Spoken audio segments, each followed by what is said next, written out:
Hi everyone, I'm Alvaro. And Genesis. I'm Valentina, and we are going to talk about sequences of questions described by Manfred Pineman, Malcolm Johnston, and Geoff Greenlee from 1988, which are shown in stages.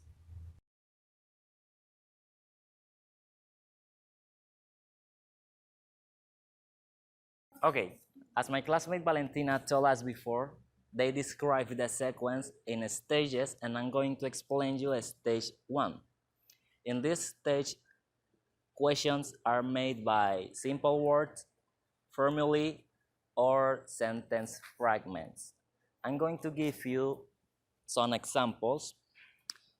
Imagine that you are walking around this park. You are with two friends, and in this park, pets are not allowed. But one of your friends says, "Hey, look at those dogs there." And you say, "Dogs?"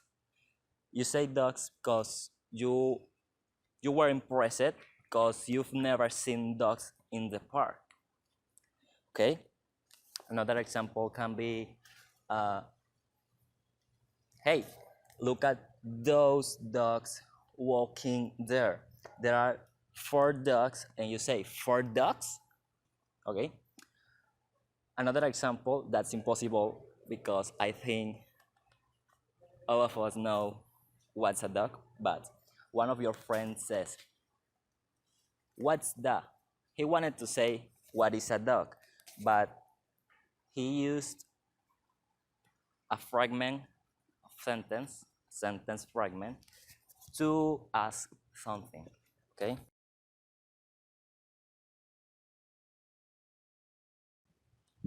Stage 2 is about declarative word order. No inversion, no fronting.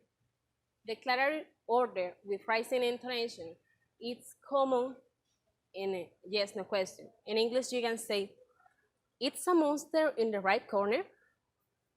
Or you can say it in an affirmative statement, "It's a monster in the right corner."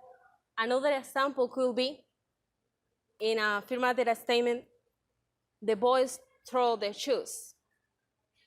Or you can say it in an interrogative statement, "The boys throw the shoes." Okay, as I told you before, stage 2 is about declarative word order. We have 2 sentences, affirmative and interrogative. The first, "The girl is dancing." The second, "The girl is dancing."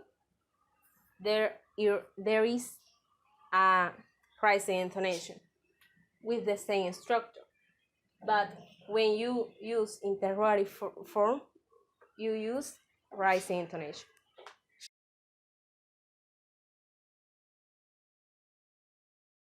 Stage 3. It has several forms to formulate questions. For example, do plus fronting, WH plus fronting, without inversion and other frontings.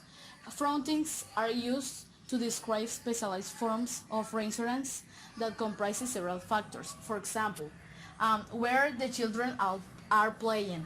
And when you formulate a question, you have to put WH question first and then the complement. But this sentence, is in present simple. For example, when you formulate a question, you put WH question first and then the complement.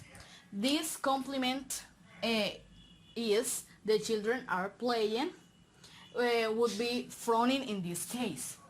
So when you formulate a question, the original question would be where are playing the children, but fronting said that in this case you can write it down in affirmative form.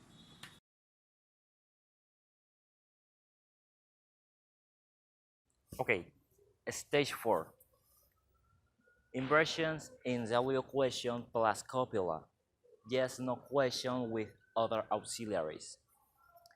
At stage 4, German speakers may infer that if English uses subject auxiliary inversion.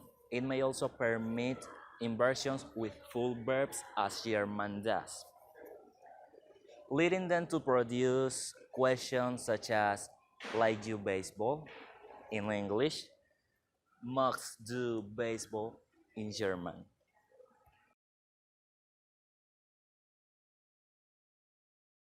Stage 5 is about inversion in the question with both an auxiliary and a main verb. It's in which the subject is a noun rather than a pronoun. For example, why do you like chocolate? But note, why do children like chocolate? It refers to inversion in WH questions with both an auxiliary and a verb. Well, speaking learners may have difficulties with this stage because the subject is a noun rather than a pronoun. For example, why do you like chocolate? But not what do children like chocolate. You is a pronoun and children is a noun. That's the difference. Thank you.